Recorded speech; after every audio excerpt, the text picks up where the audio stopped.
Hola, ¿qué tal amigos? Aquí estamos nuevamente con otra entrevista con nuestra amiga Purusha Bonin, que aceptó hacer una entrevista que es muy importante para mí, porque yo a ella también, así como a otros que entrevisté, hace tiempo que nos conversamos, ¿no, Purusha? Así es. Mucho tiempo, cortamos un periodo, después volvimos, pero ahora yo creo que estoy consiguiendo hacer todas las entrevistas y encontrar a todas las personas que quiero. Bueno, Purusha, ¿qué tal? ¿Todo bien contigo? Muy bien, Alicia, encantada de hablar contigo. Encantada, yo también, y gracias. Bueno, vamos a ver, Purusha, ¿dónde vives tú ahora? ¿Dónde estás? Vivo en la ciudad de Cleveland, estado de Ohio, en Estados Unidos, y he estado por aquí desde hace ya 19 años, desde el año Mm, 2004. 2004. Quiero que sí, cuando nosotros empezamos a hablar en 2001, ¿tú estabas? ¿De dónde eres tú? Soy originalmente de Caracas, Venezuela. Ajá, Sí, así señor. que hace tiempo. Bueno, ¿y vives ahora ahí? ¿Y tus padres? ¿De dónde son? Sí, mi papá es nacido originalmente en Palma de Mallorca en el año Ujú, 1940, ujú, y él emigró a Venezuela donde ahí conoció a mi mamá. Mi mamá es originaria de Venezuela, del estado de Lara, ciudad de ujú, Barquisimeto, ujú, y pues nada, ahí fue donde nació tanto mi hermano como yo. Tengo un hermano que se llama Juan Carlos. ujú. ¿En qué año llega tu padre a Caracas?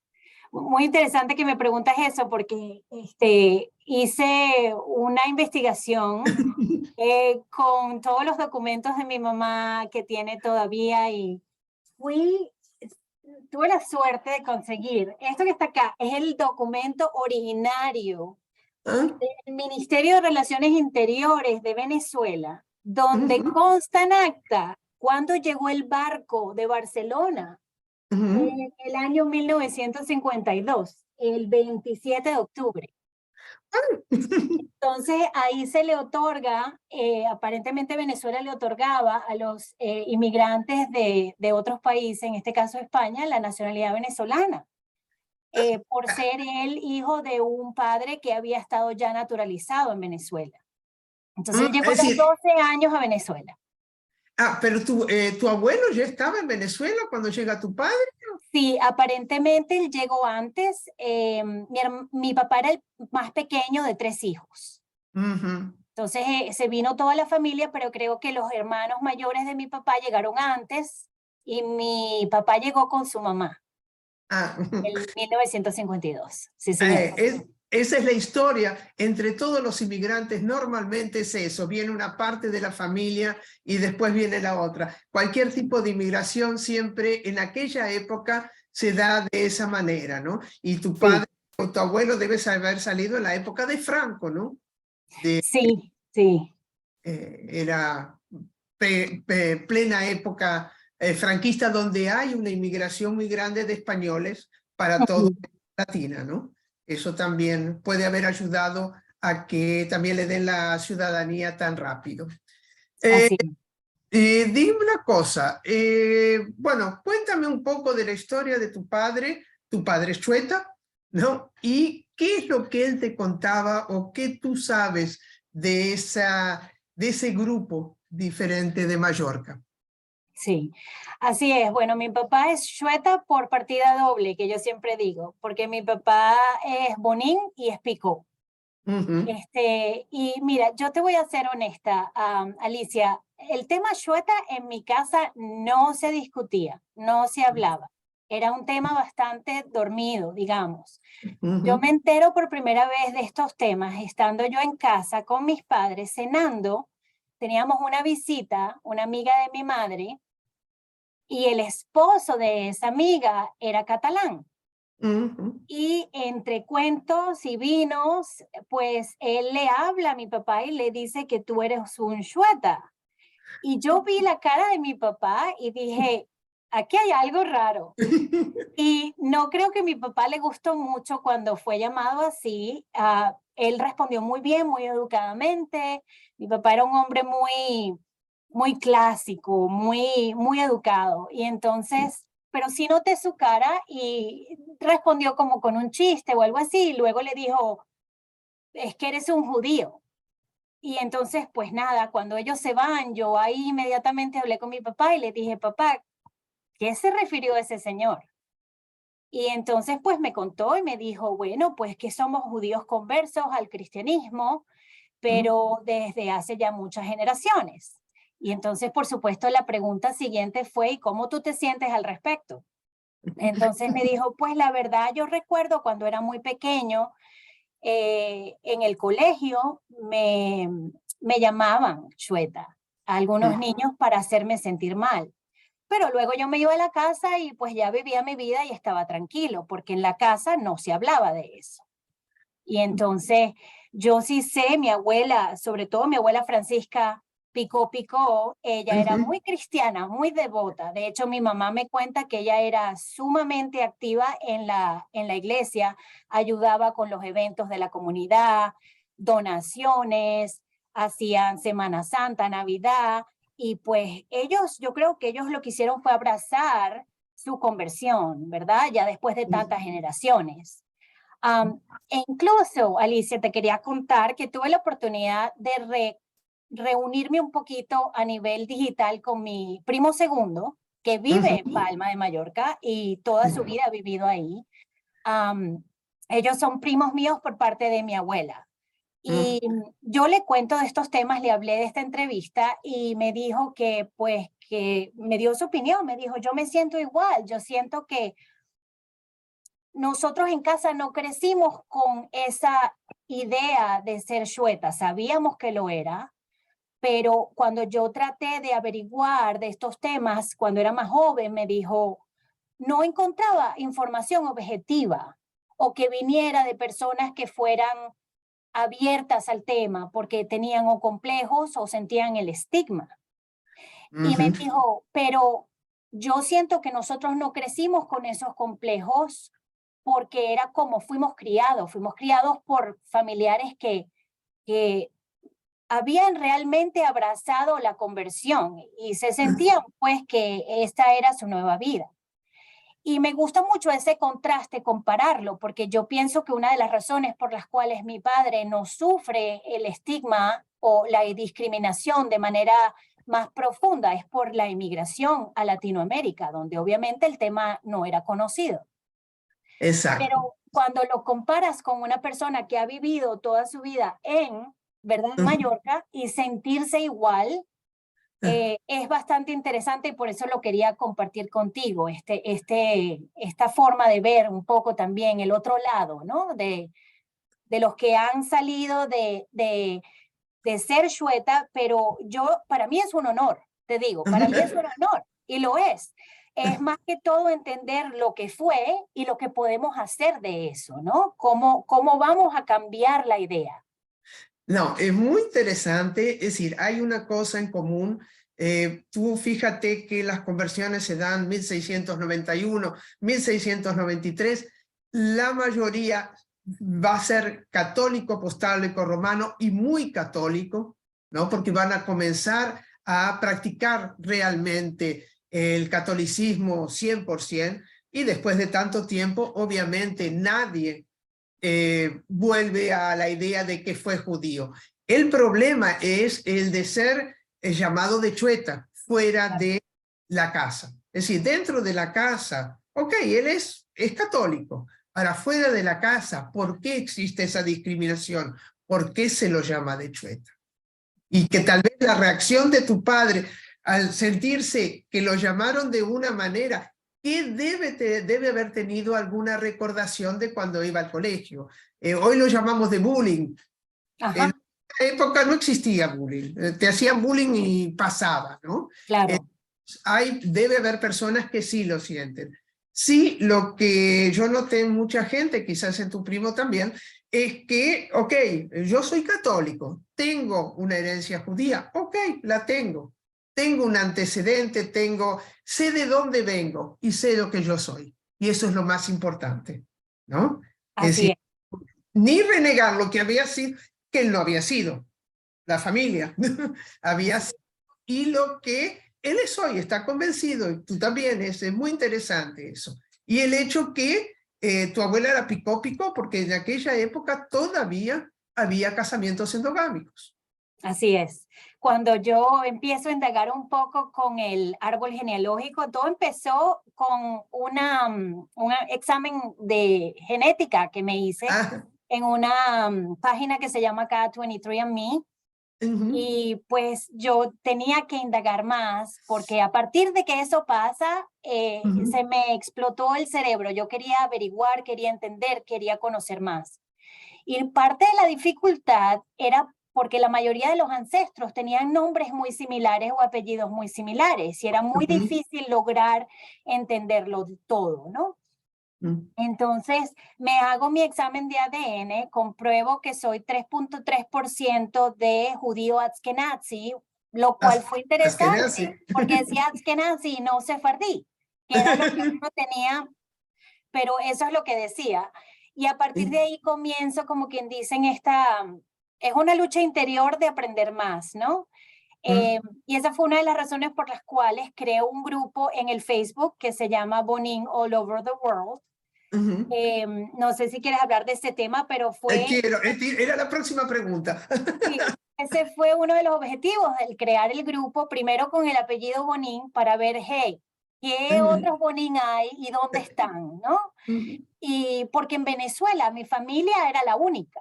Los Bonin eran todos relacionados. Fueron los 3 hermanos que llegaron de mis abuelos y pues que hicieron sus familias allá. Pero bueno, fue interesantísimo conocer toda la gente que se empezó a unir al grupo. Imagínate tú, el grupo fue formado el 17 de julio del año 2007.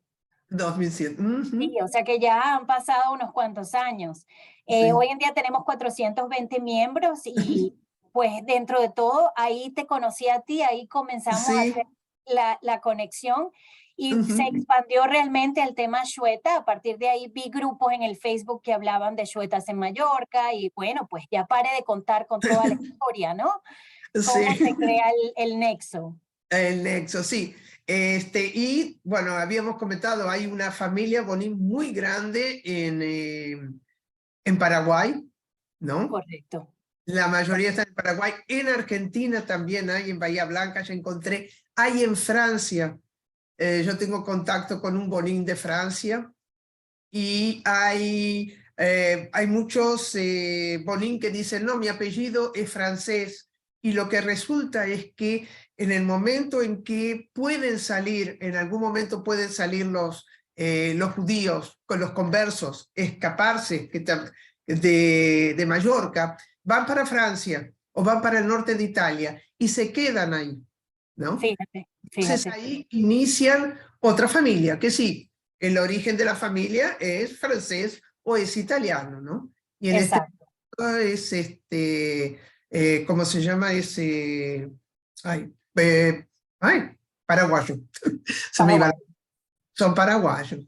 Pero, de hecho, te quería sí. comentar justo eso que tú dices, porque originalmente cuando yo comienzo con toda esta investigación, consigo, y te voy a mostrar, consigo una página que se llama The Historical Research Center, el Centro de Investigación Histórico. Y la información sobre el apellido Bonin.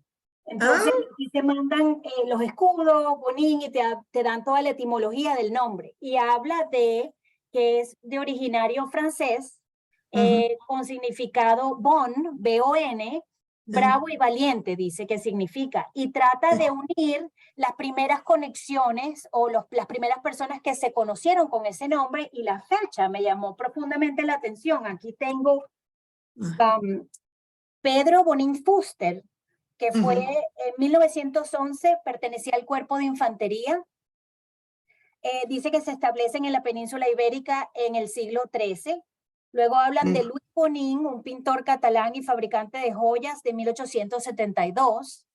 Y dan el nombre también de Florencio Alejandro Alfredo Bonin, hijo de Pedro Francisco Bonin y Honora Alan, Entre Ríos, Argentina, el 5 de febrero de 1904. Entonces empecé como que a echar para atrás a ver cuáles son los primeros Bonín, ¿no? Y mira qué lindo, te mandan también lo que llaman el escudo de armas del apellido, ¿no? Ajá. ¡Ay, qué Entonces, interesante!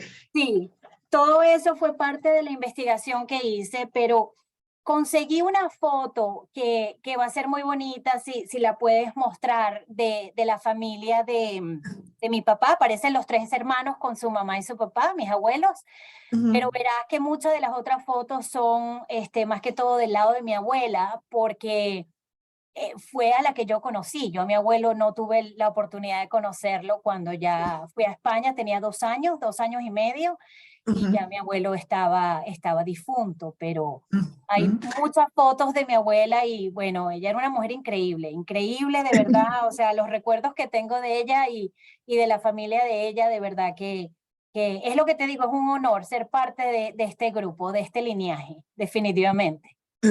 Es interesante. ¿Y tus abuelos volvieron, no se habituaron a Venezuela y volvieron para Mallorca?